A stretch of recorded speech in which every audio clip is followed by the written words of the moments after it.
Hello, ladies and gentlemen, this is Sean Ray here, and today I'm going to be going over why I don't recommend you invest in any other city, state, or country than the one you currently live in. Now, I did recently just get The Rona! I'm currently in isolation right now. I'm going to be at the end of the video. I'm going to be talking about what happened and stuff like that. For those of you that follow along and you saw last week's video, I looked all kind of messed up and my eyes were all red.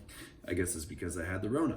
But for those of you that is first time on the video, you don't care about my personal life, I get it. That's annoying whenever I watch YouTube videos. Like, just get to the point, man.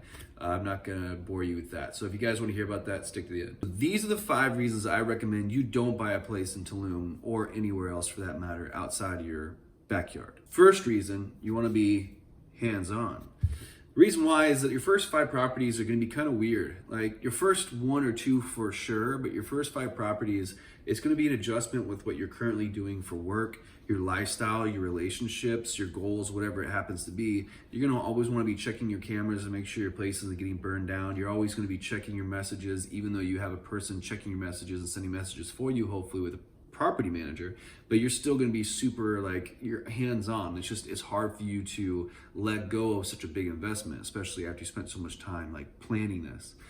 And then once you get over this hurdle of it being your baby, then that normally happens around property 2 or 3, sometimes 5, depending on the person. And at that point, you can just kind of let it go and let it be an afterthought. There's a lot of things that happen to someone's first few properties. And there's also the growing pains of finding a property manager that really works for you and getting a good team. There's a lot of things that require you to go to the property and look at a nick in the wall, or maybe like a baseboard that needs to be replaced, or something that happens in the backyard, or cockroaches that happen to go to your property, or whatever it happens to be. They require you to physically go to the property and just double check to make sure everything's okay. And then after you get a really good synergy with your property manager, you can just let them do it all for you. But it's really important for the first few properties to really just be there and be able to go to the property and help out with the synergistic part of going with a new team. Number 2, I know that's why everyone's here, is the money. Money's really important. That's why we all do this. It's not like we have like a passion about investing in real estate because it's just what we grew up wanting to do as kids. It's really about the money and what the money can do for our lives. And so let's talk about the money. The ROI doesn't make sense in general to do it. So if you guys have watched my other videos, there's 4 key elements to how to make money in real estate. Cash flow, appreciation, that's pay down, taxes. So you always have to consider these 4 things whenever you're trying to become a successful real estate investor. It's not just about making cash. It's about all those things combined. Okay, so the first thing, cash flow. We always talk about cash flow. And so you want to always try to go into Airbnb investments. And the reasons why Airbnb investments are so sexy over just like the 25% down long-term holds is that they're technically, you're buying a house for yourself. It's a residential purchase. It's your home that you're buying. So therefore you can get really good rates as an individual home buyer. Now, what you do with your home after you buy it, that's up to you. If you for instance, want to travel a lot and you have your home that you just bought for yourself and now you travel a lot and therefore you put it on Airbnb a lot, then that's your choice. That's what you can do. It's your home, it's your private residence. That's why it's so cool, because you can do that. Put 3% or 5% down. Now you're getting a very high cash on cash return, which allows you then to not put so much money into each deal, and then you can buy multiple deals faster than you normally could if you were to do the traditional way of real estate. On top of that, once you have your real estate deal done and you have your cash flow looking really sexy, then you have another thing that's happening, which is your debt pay down. If you have debt pay down, that basically means that a lot of people, what they want to do is get rid of all their debt. They watch Dave Ramsey and they just want to really just get down. I don't want any debt. Well, that's not necessarily smart, because what debt does is it allows you to put this money into an investment. And then as the market appreciates, your money appreciates with it as you pay down the debt. And so you're getting the maximum return on your money as it hedges against inflation. Now, as you pay down that debt, you're not even paying the debt. It's the people that rent your property. So you're basically putting in $30,000, or let's say for instance $15,000 in a $300,000 home, but then by the time that you're done paying it off, then you get all this extra money that you didn't put in. Say for instance, I know it doesn't make sense with math and appreciation and stuff like that, but let's say for instance after 10 years of investing and paying down this loan, or 30 years, whatever, then you get $300,000 on your initial investment of $15,000, in which you didn't spend any of that extra money. It was the renters or the Airbnb people that spent it. And you just got a free $300,000 on a $15,000 down payment. That is awesome. That is so awesome. And the ability for you to even have that privilege is incredible. You have to consider that. Debt pay down is key. And another thing is appreciation. Appreciation is incredible. Now, you are not allowed, you can get cash flow and say, for instance, Tulum. That's checked. That's what everyone thinks about is cash flow. But I'm paying $300,000 cash, but I'm getting the same cash flow as I would be here. But now I got a really cool property, and now I can go blah, blah, blah, blah, party it up in Tulum. But the cash flow is not it. You have that debt pay down, which you're not getting over there as well in many other countries. And the third thing is appreciation. So if you're having to deal with appreciation, how does that work in other countries? Like, do you know how the appreciation for properties in all these multiple countries that you're wanting to invest is? I don't. Maybe the appreciation is extremely high, and wow, you're investing in something that's $200,000 in Tulum, and next year it'll be $500,000 or $700,000 or whatever happens to be. That's incredible. But how stable is the currency in that country? How stable is the government? How bad is inflation up and down there? And does that really help you if you're not putting a loan and you're not really working with their tax system? And how does the taxes, which we're about to talk to, number 4, how do the taxes work with you here, benefiting you here? Say, for instance, here, the way that you make a significant amount of money in real estate is taxes. And so you can avoid so many taxes when you have real estate and real estate investments.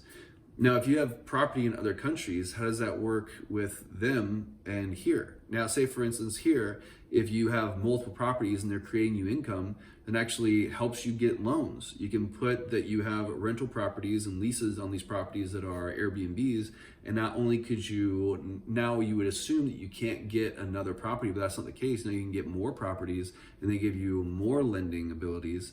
And then the more properties you have, the more you can write off in taxes. So not only are you making these great incomes, but you're also writing off so much of your other income, as long as it's not done through like a W-2 or whatever it happens to be. But talk to your tax guy, your CPA about that. I'm not a tax expert. But the more properties you have, the better it is for you to write off here in America. Now, if you have properties in other countries, I just don't know. I can't even tell you. I don't believe that is the case. Every time someone has properties in other countries and they try to buy properties here, it's a mess. And it's very difficult to get them approved. Saying a real estate investor has all these properties in Mexico, getting them approved here in Texas is always an issue. And so they always have to, it doesn't matter. I digress. But in summary, ROI is always best when you put as low in as something as possible, but you get the most amount of returns possible, and you can leverage it for other things. Easy. Fing. Oh, that wasn't very impressive. Just like Wolverine, nerds out there. I'm a nerd, whatever. Nerds unite. So number 3, locals, languages, customs, all these things like that are so important, and relationships that they have with each other that you don't have can make or break you. Let's say, for instance, Tulum specifically. So when I'm in Tulum, I know there's so many locals and families there that own a lot of that strip. Like, you want to be right there on the strip, or as close to that strip as possible. For those of you who don't know what I'm talking about, there is a strip of bars, restaurants, and then they have all sorts on the other side. They have all sorts of cool yoga spots. And then like the whole Tulum is in a strip that is, the road is the width of like a large semi truck, I guess. And so all this action happens just on this one strip. Yeah, they have the main city, but no one really goes there for the main city. They all go for the beach. And so if you want to have a successful Airbnb, you want to get that as close to the beach as possible. Now, everybody wants that land. There's new development happening right outside of that. I was looking at some properties over there that it's all new townhomes and new condos and stuff like that, and they're making it super modern, but that's not where you're going to get the most amount of your Airbnb rentals. You're going to get them right next to the beach, and those are controlled. Those are highly contested by locals and families. You got to remember, Mexico City has a lot of money. There's a lot of millionaires and billionaires in Mexico City, and they put a lot of money into this Yucatan area for Airbnbs and real estate investment. And they have a lot of connections. The families all know each other, and the custom is you have to fight for your place on the feeding chain to get to these premier properties. And you can't just come in as this random dude like, hey, I'm just gonna buy this premier thing right here on the beach and everything's gonna be fine. No one knows me, no one, I don't even speak the language, and I know nobody in the area, no customs, no anything. And there's a lot of paying people off. There's a lot of paying off local police and governments to watch your back. And I mean, people will mess with you. I'm not saying for sure that's going to happen to you or even in specifically Tulum, but it's really important that you understand that this happens all over the place. I have family that's over in Greece, and the idea of buying a property in an ideal location in Mykonos or Santorini is just impossible. That land has been inherited by family members over years and years and years, and they have paid off the local government and the police. They basically run the island, and what they say goes. And if you're a restaurateur or a bar trying to be a bar owner, or if you're trying to do anything, then and you don't pay them off, it's like a mafia. Then you disappear, your business goes down. They'll do anything to like kick you off of their island or their controlled area because you're not part of the club. Like you're not playing by their rules and you're out. And so last thing you want to do is take not only 5% down on a $300,000 investment, but you're putting 300,000 US dollars into buying a property. All like this is your biggest, like you're taking a piggy bank and you're just putting it in another country and trusting these people that you have no idea who your neighbors are. And you're just hoping they don't mess with you or your property or your future of, this is everything for you, especially if this is your first property or your first few properties. This can make or break you. There's a lot of money. And they can just come over and burn that stuff down. And then you say, I have rights? Like, you have no rights. You didn't play by the rules because you didn't even know you were playing a game in the first place. You didn't even know the rules.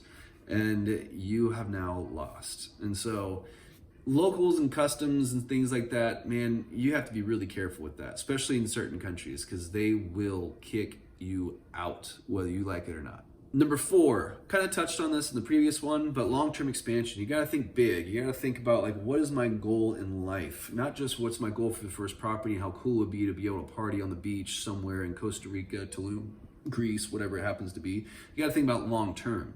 It's much sexier to have 5 properties here in your backyard and then making 20 to 50 to 60K a month cash that you can go party as much as you want in another country versus having one place and then barely go visit it and it's basically just dragging you down because everything that is going wrong outside of your control because you're over here and not over there and then flying back and forth and blah, blah, blah.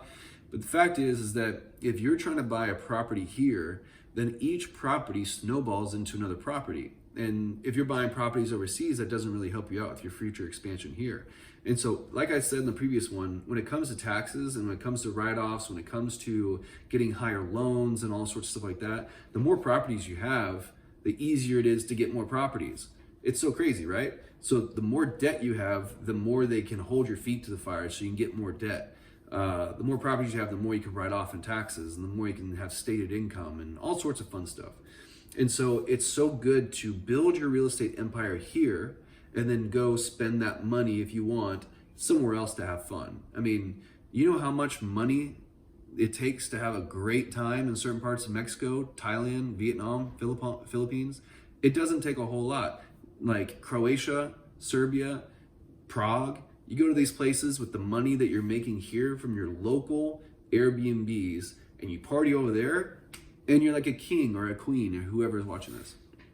And so it's just think about that. Build your empire here and then go have fun there. If you really want to invest because you have family over there and you want to help them out, then that's a different conversation for a different video. But just think about long-term expansion. Stay here, stay local. And the last one is partnership. Dun, dun, dun. As anybody that knows me in real life, I'm terrified of commitment. And I hopefully one day will not be because I need to have little babies and I need to stop being single. But that is another video and my mom should probably be part of that video because she hates the fact that I'm single. But partnership. That's a tough one. When it comes to real estate, partnership is the worst. Like, you ask other people and they say the best way to do real estate and the best way to build and expand so fast is to take on partners. That's not the case. Once you start taking on partners, then things get really muddy, really complicated. It's really difficult for tax reasons and getting loans. And if someone disagrees, I should sell this and then maybe refinance this and take the money and cash out refi and then put that. And then like for you, for long-term expansion, it gets really, really complicated really quick because no one person, no two people have the same goals as one person. Even if they're somewhat united in the vision, it will eventually come to disagreements and it will get really messy. And you might want to get out for some reason and they don't.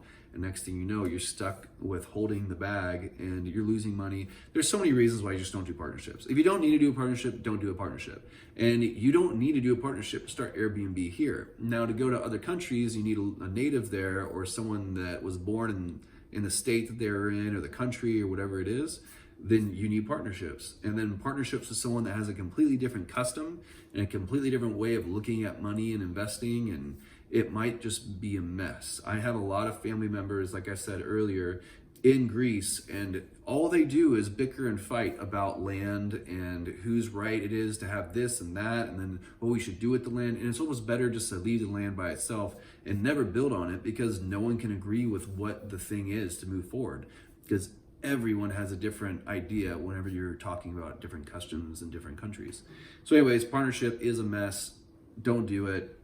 And that's another reason why I wouldn't invest outside of America. So those are my top 5 reasons why I don't want to invest in another country. I'm sure a lot of you have comments below why this worked out for you and why you have friends and family that's worked out for, that I'm completely dumb for doing this. But my job here on this channel is to protect you guys. I want to get you your first 5 properties as fast as possible so you can retire and then other people can retire that you know, because you can teach them what I taught you. And the whole world can just be one. And we can all be happy and hang out on a beach and dance and party, because I'm getting bored here. I've been sitting here in isolation because I got the Rona. And so before I get into that, make sure to like, subscribe, comment below, follow, send this video out, make sure this message gets heard by all your friends, because I'm sure a lot of people right now are trying to invest in Tulum. I hear it like once a week, like, have you been to Tulum? Have you seen the properties there? I'm thinking about investing. It's like, dude, you don't know how to say like gracias, let alone how the hell would you invest in Mexico, let alone Tulum, which is so tightly controlled by certain people of power that you don't want to mess with. Anyways, I hear it all the time. Anyways, thank you so much, guys, for watching. For those of you that want to stick around, here's the deal. So I went out New Year's and partied with some people that I guess they had at the time, or they got it that night, and I was partying with them. My punishment, I know, whatever, I get it. I'm not innocent, but I went out New Year's and we definitely partied hard. And needless to say, when you party hard during an outbreak, then you might get broken out. What? But whatever. Yeah, so I got the Rona. I didn't know it. I had, like you saw in the last video, I was all like, my eyes were burning. I was like, oh my God, I feel like I sunburned my eyeballs. And I just felt really tired and just like unmotivated the last week or so. And but now I'm back to normal. Some of you love Joe Rogan, some of you hate Joe Rogan, but I saw a clip on YouTube of Joe Rogan's doctor guy that said take all these things. And I was like, hey man, whatever, let's do it. So I went and I bought all the vitamins that was recommended. And within one day of taking that, I went from being like, I'm dying, to, oh, I feel totally fine. And so within 24 hours, I felt back to like 50 to 60%. And then within 48 hours of taking those medicines consistently, then now I'm fine. What is today? I don't even know what day it is. Oh my God, I need someone to give me a hug. I don't know, I think it's Tuesday, I believe. I don't know, what's time whenever you're alone by yourself, talking to your phone, making videos. But yesterday, I just got tired and got a little headache and a little pressure behind the eye for a little bit. Then Sunday, I was just tired, but I was pretty much done by Sunday. But Friday and Saturday, I was trying to clean my house. I even have a story for you guys. I was trying to fold my clothes in the closet. I was like, I just can't go out, so I'm just gonna try to clean my apartment. And then I fell asleep while folding my clothes. I was like on the ground, just passed out, and I woke up and I was like, well, this isn't normal. I should probably go to bed. And it was like 5 p.m. So yeah, that's a thing. Never lost my smell or taste. Didn't have any troubles breathing, hold my breath, anything like that. I still kind of have a little sinusy, nasally kind of voice. I had a little bit of it's like allergies, but that's it. That was my symptoms. That's how I felt, and now I am alone. So wrong-ree, I'm so wrong-ree. I'm starting to lose my mind a little bit, as you can tell. But I decided, now that I've cleaned everything, and now that I've done everything I could do, I've watched everything on YouTube and Netflix, I've decided to take this time to start learning how to do video editing. And so I got Sean Rakajic, he sent me his LinkedIn Learning. And so I'm just going to spend hours and hours spending time trying to learn on Duolingo Spanish, how to play chess better, because, you know, we all want to learn how to play chess now that Queen's Gambit's on or done. And learning how to edit videos. So hopefully my videos get better on this channel, and then maybe I can help push out faster, better quality videos on Lords of Travel. But yeah, that's what I'm up to. I am bored out of my mind, and hopefully I can stay motivated over the next week of isolation to better myself instead of just sit on the couch all day like I've done the last 2 or 3 days. I mean, when you're tired and you've got a headache, you do not want to do anything. I was like dizzy. I was like, oh my God, this is weird. Ugh. So anyways, I'm back, and thank you guys on my Instagram. For those of you guys that sent me all the recommendations, and also that keep on asking to come over and drop off groceries, or just, kids, is there anything you can do for me? Like, I really appreciate all that. No, there's nothing you can do for me. This is my lonely island, and I must survive it. First world problems. Anyways, all right, thank you guys so much. Thank you guys for all the subscriptions and all the likes. Oh yeah, and I never talk about this, but Patreon. Thank you guys for all the Patreon support. I don't have nearly enough support on there to pay for an editor, but the $25 a month or so I do get goes to, you know, saving up for one day. But yeah, thanks so much, guys. And until next time. Oh, send me some more comments of ideas of what you guys want to hear about. I think I know what my next video is going to be about, but I'm seriously just chilling at my apartment now for the next week. So let's talk, let's comment, let's communicate, let's come up with new ideas for some cool videos. If you guys have any questions, I am here for you. I'm losing my mind. See ya.